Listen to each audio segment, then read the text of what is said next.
All right, you mugs, hey? Yeah, sorry, I didn't know. I didn't know I was in the Delph section of TK Maxx because there's a bunch of bloody mugs in here, huh? Yeah, you're a whatever. How you doing? Are you good? May, can you believe it's May?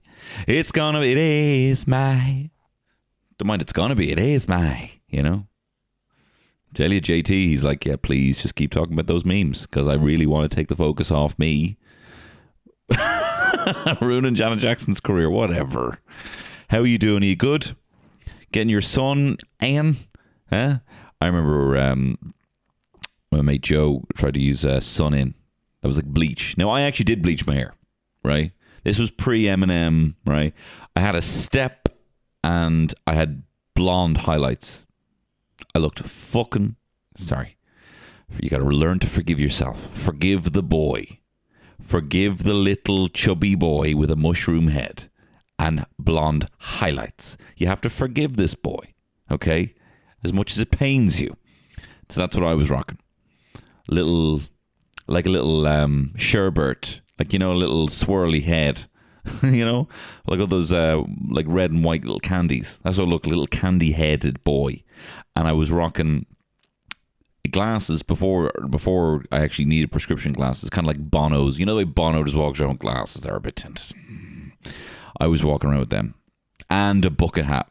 I was trying to look like your man from the New Radicals. No, Wheatus. I think Wheatus. It was a hybrid of your man from Wheatus and the New Radicals. I was trying to look like. Okay, all right. And do I forgive myself? No. I looked stupid. I'm wearing FUBU gear. I couldn't, like, pick a lane, bro. Pick a lane. You got your little fucking Backstreet Boy frosted tips. You got your bucket hat from New Radical One Hit Wonders. And then Wheatus Teenage Dirtbag thick glasses with kind of a yellow tint. I'm wearing FUBU gear because I'm also Snoop Dogg, by the way. For us, by us. My brother kept saying that to me. Why are you rocking FUBU? That's for black men, right? And as in, like, don't you dare ever even try and be a black man. We hold them in such high regard. We're there playing Streets of Rage. He's picking Adam every time because we love black people, okay? You know, we want to be black. You know, I'm not saying I don't anymore. Well, it seems like they get about, you know, it can be pretty tough. You know, you're still civil rights in 2022. You know what I mean? Anyway. But, you know, so we would be, you know, if there was a black character, you know, Andy be picking Eddie from Tekken quite a lot as well. You know, little scrawny little Wiccan. Scrawny, pasty little Wiccan, a witch boy. He used to paint his nails. I was laughing. We were at my cousin's wedding there, and there was all these black candles. There was black candles, which I found was weird. Like, you know, there was kind of a semi-religious ceremony, and there was black candles. I remember my brother being like, "Ma, will you please get me black candles for my spell?" He was telling me as well. I'll have to have him on and talk about his Wiccan history, because he was a witch. And he was even telling me when the census came around, he's like, "Ma, write Wiccan. Make sure you wrote Wiccan. You didn't write Wiccan." You know, which I get, you know, it was his religion. I'll actually have to do a full podcast of my brother's witchy history. But yeah, his spells didn't work on him. He did a spell, I remember. Well, actually, no, he also reminded me of recently that it was, you had to like burn something and leave a pen out with a journal. And when you woke up, they would be filled out like this. Spirits from the other world would write in this journal. Little elves will come in and write in this little journal for you and tell you exactly what to do. And he left his thing out and like waiting for the fucking tooth fairy. Woke up in the morning, there was nothing on the page. He's like, all right, well, I appear to have duped myself because it wasn't like any Wiccans outside Artane Castle being, have you considered being a Wiccan? You know, it wasn't like, you know, we need more Wiccans. You know, he found something. Went down that hole and believed the hype. Probably a message board. You know what I mean? You go online. I left it out and it said exactly what to do. Why would you lie, bro? Why would you go online and say, I left a fucking journal out with a little pen and someone filled it out, an elf filled it out. Leaving little impressionable boys Like my Andy, to believe that he could summon this level of foresight from the fairy realm. How dare you make up a lie like that? You remind me of my friend Fran, who told me he'd played Resident Evil 2 back when Resident Evil 1 had just come out. And he's like, yeah, Resident Evil 2 is actually out. My uncle went to America and he actually got it for me. And you don't need keys anymore because you can bash down the doors and you can run and gun and you get a machine gun from the start. And I'm like, oh my God. He was actually my best friend for 2 weeks in second class because he told me he had Resident Evil 2. And then about 3 months later, there was some footage of Resident Evil 2, right, in a games mag. And I'm like, this isn't the story you told me. And he was like, yeah, whatever, yeah, I made it up. And I was like, oh, and I've never forgiven him, you know? He's still kind of friends with some of my friends, but I don't see him in any other way other than a liar, you know? And if he lies about that, he's probably hurt people, you know? He hurt me, you know? I would do that sometimes. I would just kind of latch onto someone who had a similar interest and would just like fucking just pick their brain. My friend Leo, he had Harvest Moon. Was it Harvest Moon? Harvest? I think it was called Harvest Moon. It was the little farming simulator game for the Game Boy. And he had it and he'd like to play it. And I was like, that sounds fucking class. And I just wouldn't leave him alone. He was actually like, can we actually stop talking about Harvest Moon? And I was like, no. What exactly do you have to do? What kind of vegetables can you plant in it? Can you have a pet dog? No? Okay, next question. Can you name the animals? You know? And he's like, I don't really want to talk about this anymore. And I'm like, well, guess what, bro? I'm in one of my weird little anxiety spirals where I need this information. Otherwise, I feel like I'm going to die. So you have to give it to me. Because I'm used to getting what I want, bro. I don't know if you know this. I'm a child of divorce. That means I'm used to getting what I want. And I need this information now. Do you not just want to go and get Harvest Moon? No. I want you to describe to me in detail. I wasn't a bully. He was a good friend. We used to play Smash Bros. Quite a lot when that came out. Anyway, how did I get onto this? Yeah, you know.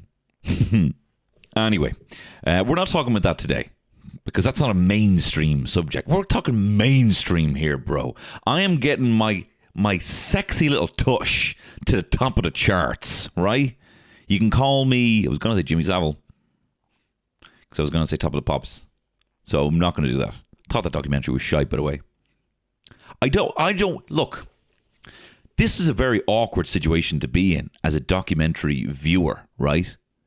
But you know, obviously the Channel 4 documentary came out, Jimmy Savile, and like uncovered everything. And it was deplorable, horrible shit, you know?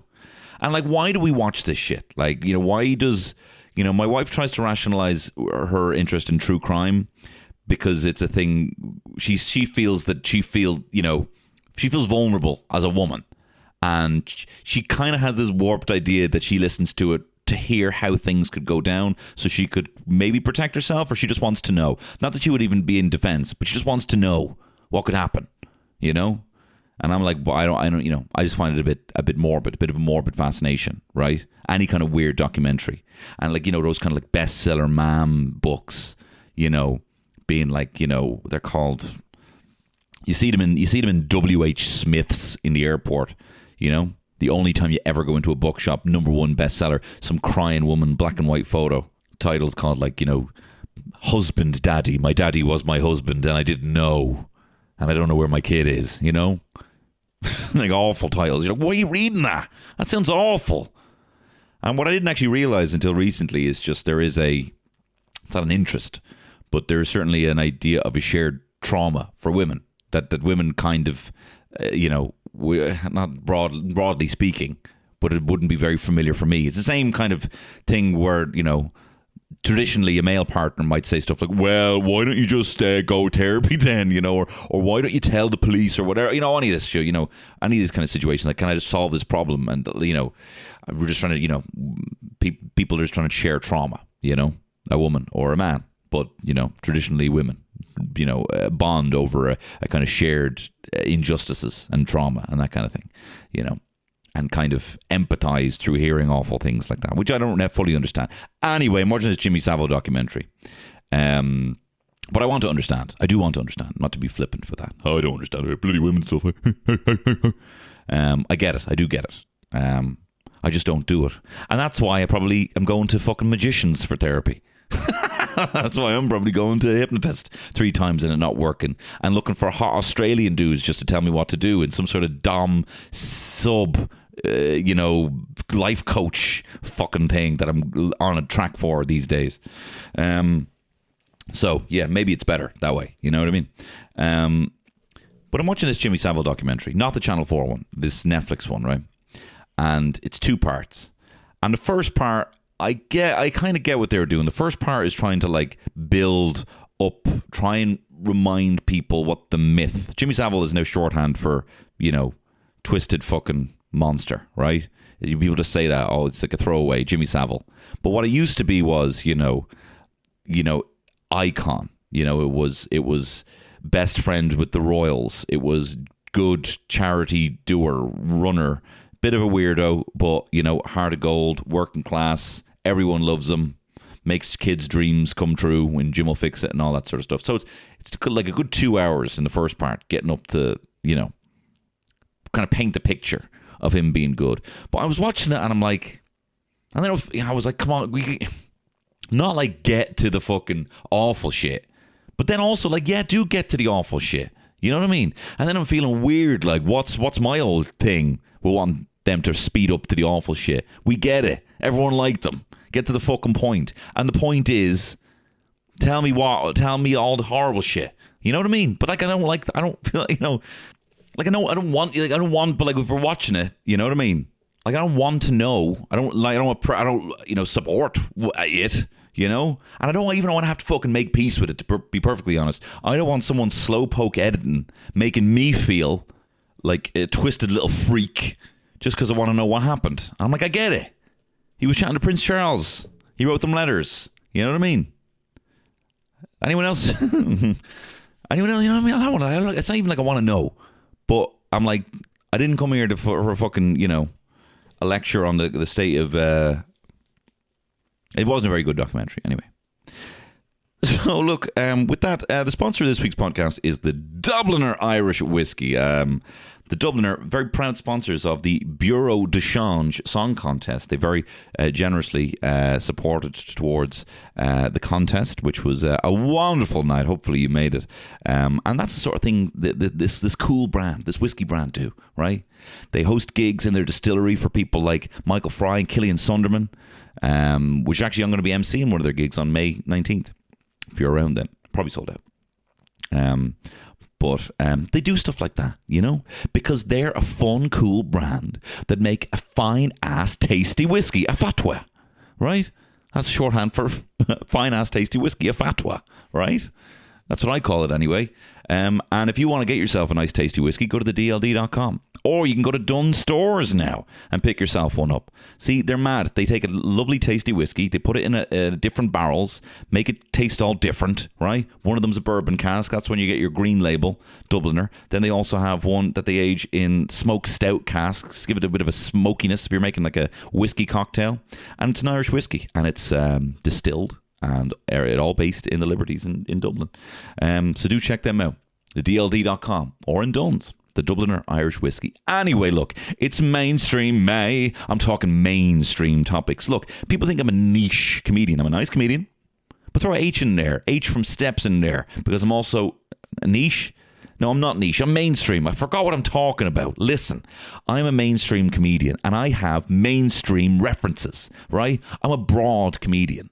So what I'm doing today is I'm going to be looking at what the most trending topics on Google are for Ireland, right? Because I still got to know my lane, right? And I'm going to be giving you my 10 cents on what's happening right now in Ireland. And actually, rather than play the theme song, what I'll play is my Eurovision banger, or should I say, my Bureau de Change banger. I think this might be an annual thing, the old Bureau de Change song contest. It went really well. Everyone fucking gave 110%, including myself, when I performed as Estonia. Now, I technically, look, people are going to say I came second. I actually came first, right? What happened was, myself and Fionnuala J got tied first, right?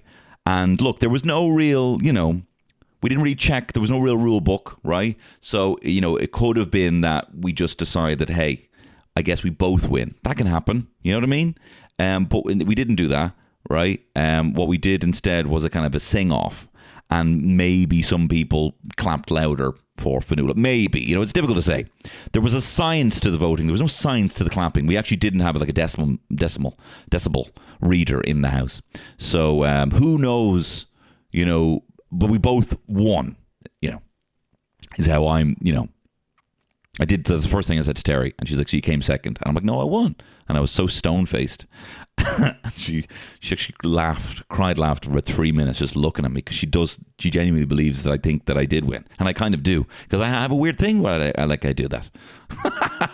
Anyway, this is my song Disco Bitch, and I was playing a character called Rasmus Romanov, who is a 63-year-old Estonian disco sensation, who has written a song about a man who is a lonely guy, and he has a dog that eats some radioactive waste and becomes a dancing sensation and teaches him how to attract women. He's kind of the dog dancing equivalent of Will Smith's Hitch, right? But no slaps. Anyway, this is Disco Bitch.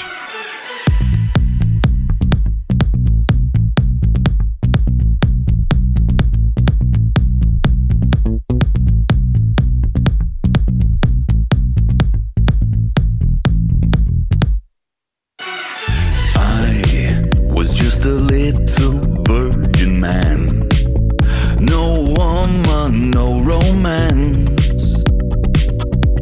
I live in a shitty gaff, me and my lady Doberman. Now don't get me wrong, I did not fuck my dog, I just took her for a walk. Then one day my dog gets some nuclear waste, and now she can really dance. I've got a doggy that can boogie. She makes me shake my booty. I buy her treats, they bougie. I've got a doggy, oh no, she did a poopy right in my favorite shoe. She's still a dog, she's a disco bitch. She will change your life and grant your every wish. My little dog is a disco bitch. Gave me the dancing bug and scratches my every itch. My little dog is a disco bitch. Now, she has taught me every move, from bulldog ballet to poodle groove. She even showed me that little waltz that huskies sometimes do. She made me cool, showed me the rules of how I can always keep it smooth. And now all of the girls come from round the world to see me and my doggy dance.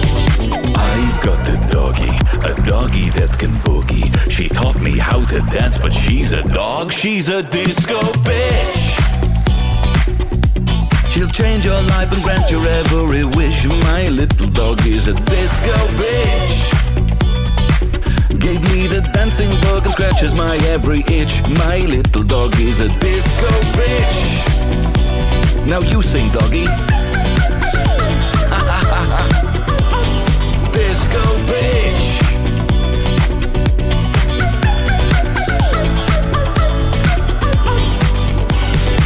I've got a doggy that can boogie. She taught me how to dance, but she's a dog, she's a disco bitch.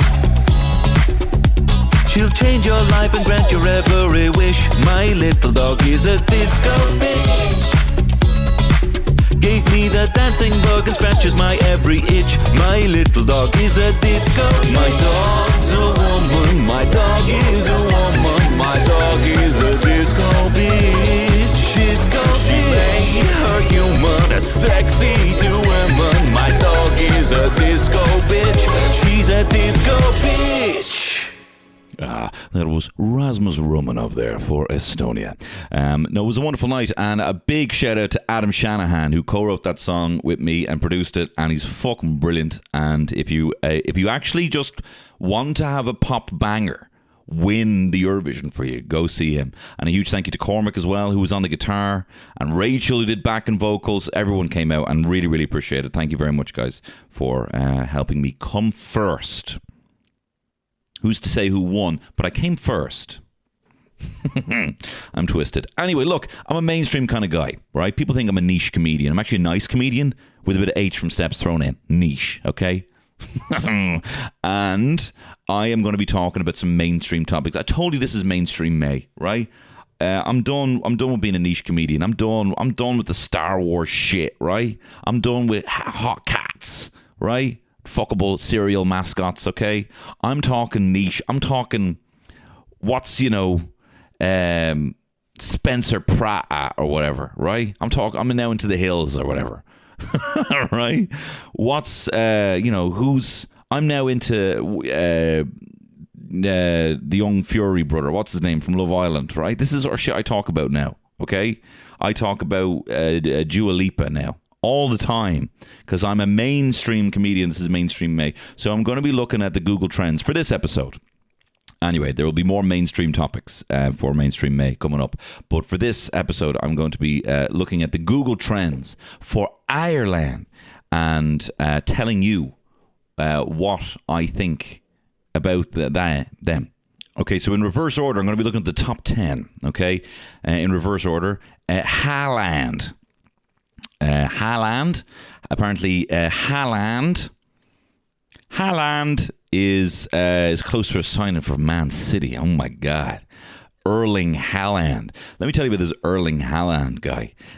Maybe he could have helped City not get bloody smashed by Real Madrid in the Champions League semi-final.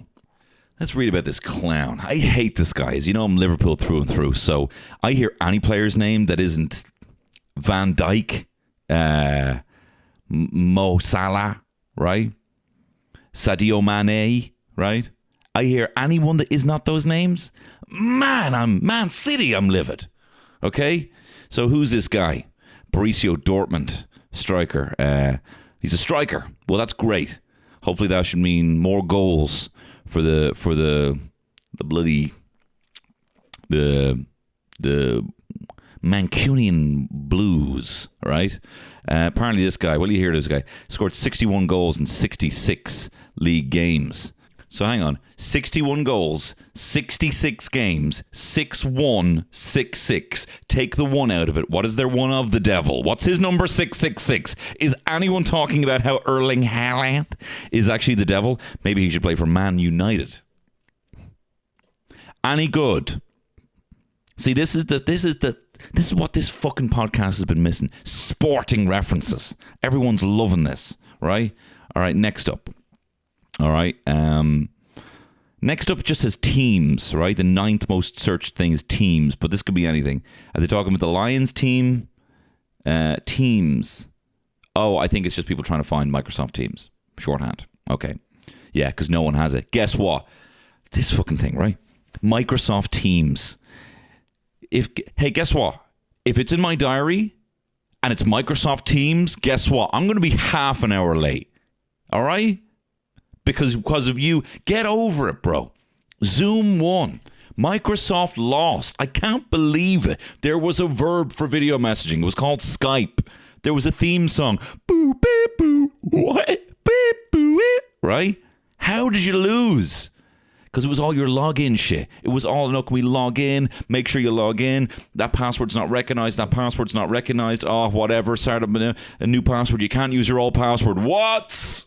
Why is it so hard? It was even in the Turtles movie, Skype. April O'Neil Skypes a New York docker to be like, oh my God, have you seen the Turtles? Who Skypes? That's how much it was entrenched. It was so out of place in Michael Bay's Turtles movie, right? And they lost it. So guess then the Microsoft Teams. Well, guess what, bro? Guess what? If it's Teams, I'm arriving half an hour late because I don't have it and I can't log into it. Use Zoom, you clown. Right? But I'm sure people who use Teams have an understanding that anyone who's booked in, you know yourself, right? You know yourself. So even just shows you here, no one has Microsoft Teams that are Googling, how do I go on that? Shit, I'm late. You've made me late. Like everyone's on Zoom, right? It'd be like Ross hitting up Chandler saying, hey, do you want to go for a coffee? Right? And then Chandler goes into Central Perk and he's like, where are you? And I'm like, I'm in Starbucks. Did you not check your phone? You're late. And Chandler's like, oh, hey, but we always go to Central Park, you know? That's exactly what that's like. That's a great example. All right, next one. Billy Connolly is the 8th most searched. He says he's joking that his career is out the window as he gets his BAFTA fellowship. What a great man is our Billy. 79. Nice. A year-old comedian. Also known as The Begin. Lives in the States. He was bloody brilliant in The Last Samurai. Or was he? I don't quite remember. There's a lot of those kind of movies that are like 4.5-star masterpieces. The Last Samurai, and like that's almost a gladiator, or not nearly a gladiator, to be fair. But yeah, he was good, I think, in The Last Samurai. Tom, you can't be a samurai, man. No, I went Geordie there. Yeah, fair effects to him. He says, I couldn't be happier. It has made me such a happy man getting these good attendance medals now that my career is out the window. I mean, he got a BAFTA. That's great for him. But is it worthy of me talking about? See, this is why radio. It is hard to like get everything down to the T and have numbers flying at you and someone in your ear saying, no, get to this and get to this, get to this. But essentially, they're just reading the RTE website. Not having a go, Tubbs. Well, I am, actually. And another one here. Billy Connolly now jokes his career's out the window as he gets a BAFTA fellowship.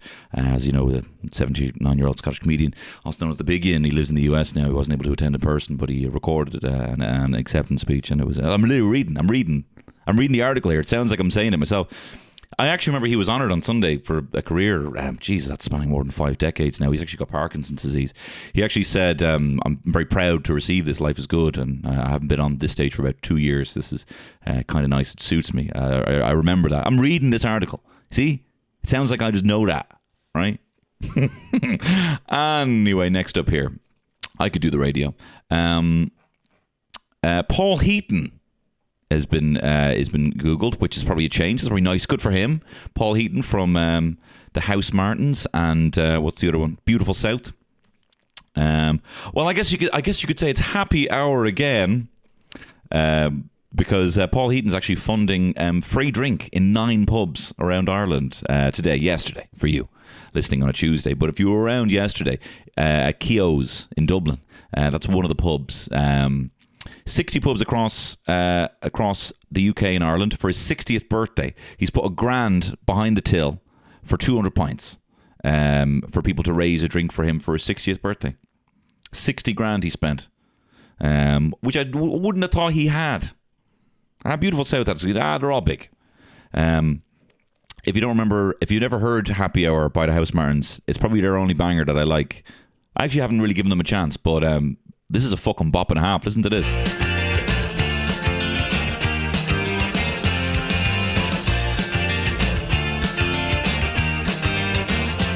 It's happy hour again. I think I might be happy if I wasn't out with them and they're happy. It's a lovely place to be. Happy that the fire's full of bombing is a shield. With a haircut, smile and the meaning of style is a night out with the boss. Where you win or you lose and it's them who choose. And if you don't win then you've lost. What a good place to be. Don't believe it, 'cause you speak a different language and it's never really happened to me. Don't believe it, oh no, 'cause it's never really happened to me. No, it's another night out with a boss. Following in footsteps overgrown by moss and he tells me good women go on trees. And if you catch them right they will land upon the knees. Where they open all the wallets and they close all the minds and they love to buy you all a drink. And as we ask all the questions and you take all your clothes up and back to the kitchen sink. What a good place to be. Don't believe it, 'cause you speak a different language and it's never really happened to me. Don't believe it, oh no, 'cause it's never really happened for me. No, What's a bop? What a bop. Good on you, Paul.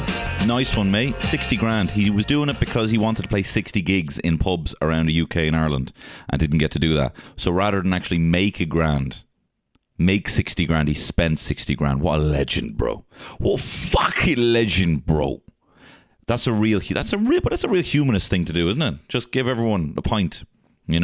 Kyo's was fucking rammed last night for Paul Heaton's birthday party. Who? Don't give a fuck, mate. Got me a pint. It's nice he's trending again. Very clever.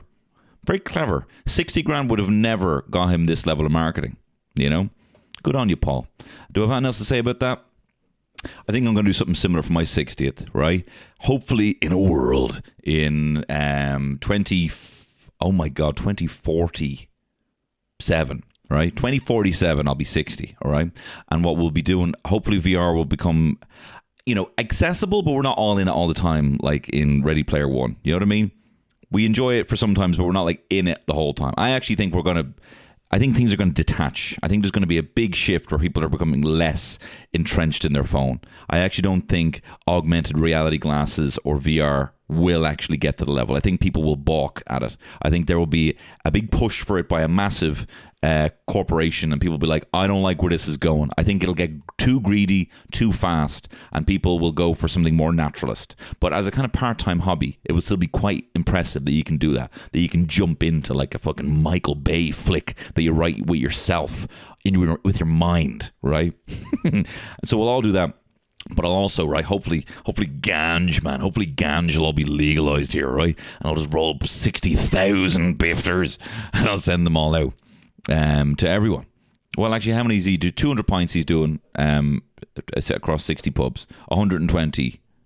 No, it's 60 pints. He's paying for 60 pints in 60 pubs, right?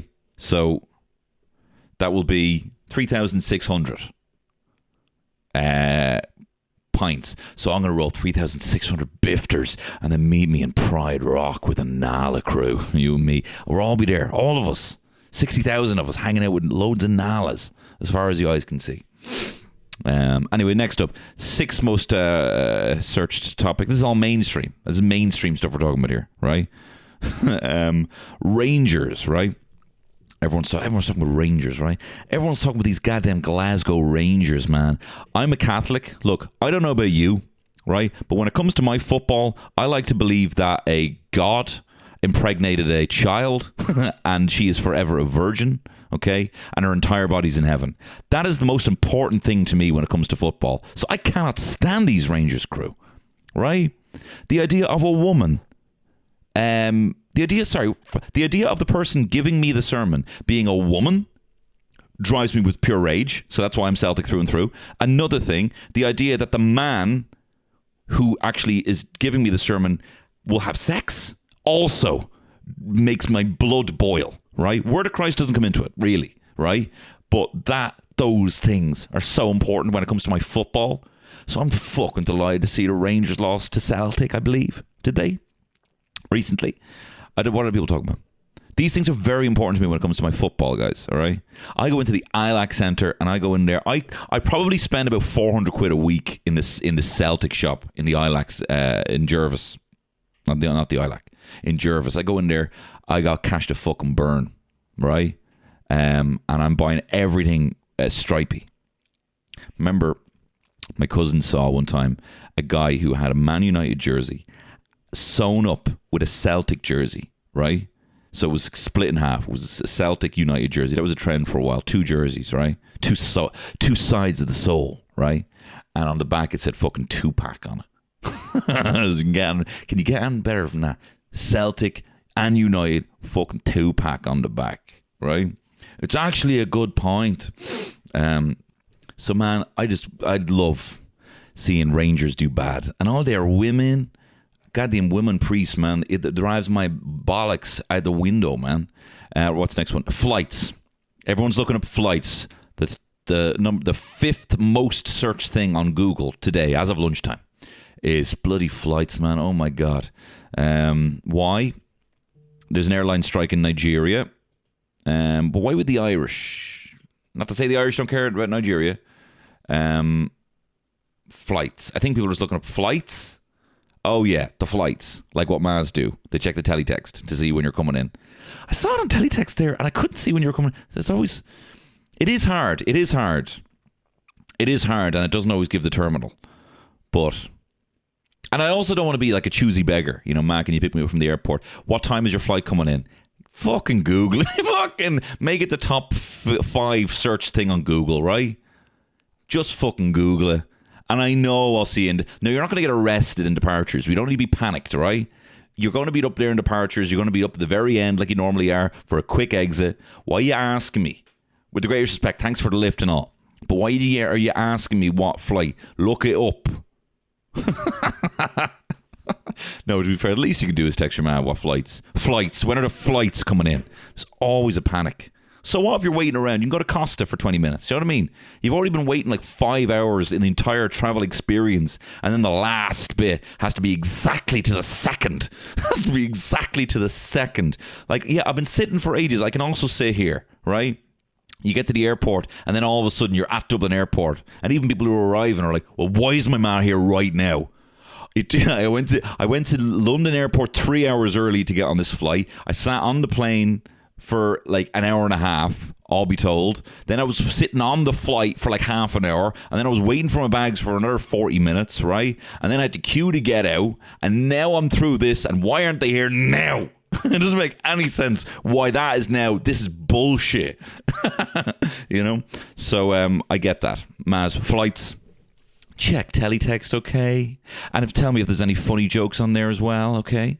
Number 4 most searched thing in Ireland today is the Leap card. Oh my God, this bloody frog is getting around, right? They're dropping the fare by 50% as of Monday. The Irish Times want me to pay for this. I'm not paying for it. I know I can expense it because it's part of the pod, but I'm not paying for it. So I'm only going to have to give you the gist of this story, right? Because I'm not subscribed to the Irish Times. Maybe I am. No, my subscription isn't active. Okay. Fine, the Independent. Irish Times Light. Diet Times. Okay, let's find out. Public transport fares will be reduced by 50% for students and young people from tomorrow. The new low fares apply to all subsidised public transport. Blah, blah, blah, blah, blah. What age? What age do I now have to pretend to be? Scroll, scroll, scroll. What age? For holders of a current student Leap card, I'm not going to be able to get that. However, non-students, I'm a student of life. I'm a student of the fucking school of fucking hard knocks, bro. Student of the streets, but not of a current college. So I'll say, they say, what college you go to? I mean, you're a student. See, I'm already getting fucking wound up. Some guy giving me lip on the Lewis, right? He'd be like, "Hey, are you?" Yeah, I'll say, "Hey, I'm a young student." I'll say, right? And he goes, "Yeah." He'll say, "Yeah." Where's your card? What college you go to? And I'll say, "Yeah, the fucking college of hard knocks, bro. College of the streets." I'll say exactly what I just said. I'll say that to this man, right?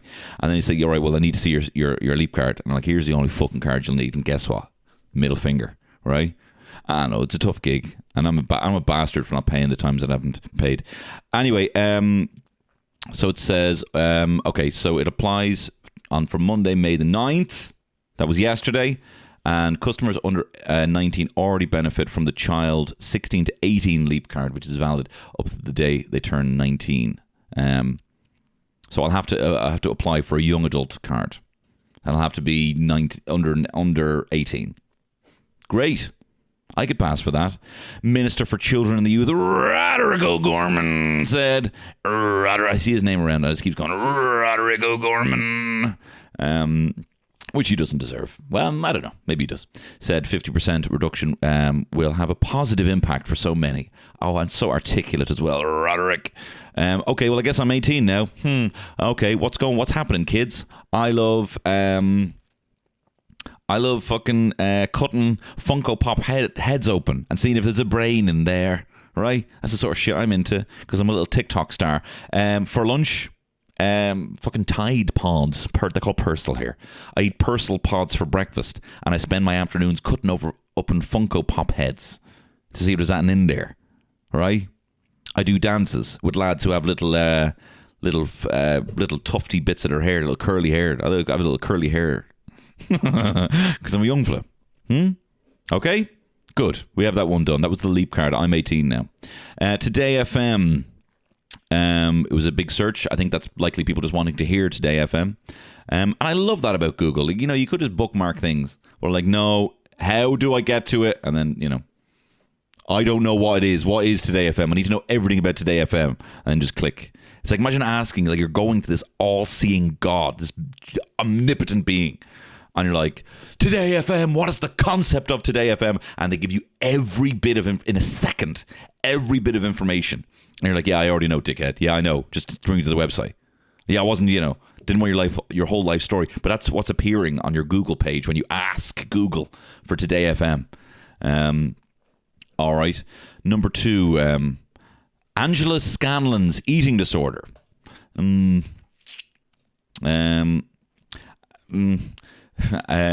Scanlon, and extra.ie I have here. She lived solely on black coffee and canned pineapple. That doesn't sound great. She confirmed her anorexia. Confirmed. I hate hearing words like that. Confirmed. Like, no one owes anyone anything, right? It's always like, well, we had our, we thought that. Anyway, it's always good to see when a celebrity and someone who has a platform reveals something like that and just kind of is a bit honest and shows someone else that they, anyone who might also have an eating disorder, bulimia, anorexia. It's so common. So common. So I have nothing funny to say about that, but good on you, Angela, for revealing that. I like Angela Scanlon. I think she's a breath of fresh air on TV. And she also seems very real. And it's a very real move to do that. Not that I need to fucking be able to, what do I know? Number 1 search, Bank of Ireland. Bank of Ireland's big move campaign is going to help people move their banks. Bank of Ireland are investing €2 million into awareness campaign for consumers moving banks. Why? Yeah, I like my bank. I'm happy enough with my bank. They're putting $2 million into a consumer awareness thing to support consumers who are moving bank in the coming months. Oh, of course, because of Ulster Bank. Is that it? They're putting the campaign directs account movers to a range of support, including step-by-step guides. Up to 1 million current and deposit account customers are looking for new banks ahead of the departure of Ulster Bank and KBC Bank. It's not a juicy one. Not a juicy one. Good on yous, I suppose. Good on whatever. I don't care. I don't fucking care. I don't care. I just hear bank, and do you know what I hear? I hear one letter off, mate. I hear you're one letter off. I hear, when I say bank, I may as well be pulling my fish hook in both sides of my mouth. When I hear bank, I think rank, right? Wank. That's all I think of. I've nothing to contribute to that. Do you see how frazzled I get when it's something to do with politics or finance? And I've nothing to say about that. I mean, yeah, that's good for them that they're helping people who, I hope they don't take the piss. Do you know what I mean? Like a bank, you're just sitting on all my cash. You've got all my cash and you use my cash.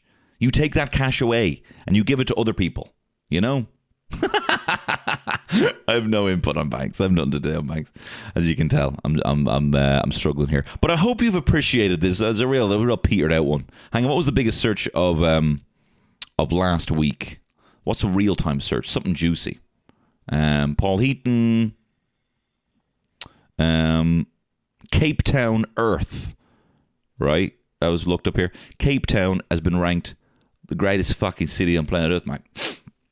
Yeah, Cape Town, mate. Maybe you fucking heard of it, right? The greatest fucking city in the world, mate. Barcelona was ranked number 1. Sydney, where's Dublin? 24. That's too fucking high, in my opinion. Over Auckland, not been there. Over Edinburgh, you slags. Copenhagen, over New York City. Who did this? Who said this? The Telegraph says it's finally settled the debate on which is the greatest city on earth. Barcelona's great. Sydney coming second there. Do you know what? If you're in Sydney and you'd like to see me perform comedy over the next year, I'm hoping to do gigs around the world. I was booked for a Vancouver gig potentially, and the London gig is still happening, by the way. The London gig's happening hopefully in the next couple of months. I just need to get a venue, and I'm going to get on that this week. There'll be an announcement hopefully next week on that. But I'd love to get over to Sydney or Melbourne. So if there was 100 people who would come see me in a pub to do either a live podcast or stand up, let me know, and I would look to do that. Or if there's like a pub that people play, let me know, because I would love to do loads of holidaying next year based around gigs, and bring my family. So there you are. So if you're in anywhere, or if you're in New York or Los Angeles, I'm looking to do a world tour over the next 2 years and go to where Irish people are. That's what's great about you fucking paddies, man. You're everywhere, man. That's what I love about you goddamn paddies, man. Audience all over the place, bro. Also, This Friday, if you would like to come and see myself and Kevin McGahern and Justine Stafford chat shit over Dirty Dancing, mate, in the Omniplex in Rathmines, there's tickets still available for that. It'll be a lot of fun. It was really, really fun for Home Alone. We sit there, we watch the film, we talk over the film, we get excited about the film. If you want to hear me, I'm pretty much going to have to bring a scuba suit because Patrick Swayze's the dampest fucker on TV, mate. I don't know where I'm from now. I'm very much looking forward to that. So if you would like to get tickets for that, you can do so over on the Omniplex website, Omniplex Rathmines, this Friday, May the 13th. Friday the 13th will be a very lucky day for you if you go. There's tickets over on my link tree over linktr.ee/Tony Horror, and there's a link in there. Thank you very much for listening. Hope you enjoyed this mainstream content. It's what I'm all about. Live and die by this. Being a mainstream comedian, broad comedian with mainstream topics. So thank you very much for listening. For more mainstream content, for my Star Wars reviews, you can go over to the Patreon, where I did a recent podcast about riddles, where I put the challenge to you to solve as many riddles as you can, and I just have a general just chat about how much I fucking hate riddles over there. That was a fun episode. That was there last week. So for just the price of £1 a month, you can get an extra podcast every single Friday over on the Patreon. So do that if you'd like to. And again, thank you very much to everyone who came to the Bureau de Change. We'll hopefully be doing it again next year. Again, the Omniplex gig is this Friday. Dirty Dancing should be a lot of fun. And look, all the best. I love you. Bye-bye. It's Tony Garrett Shit Show.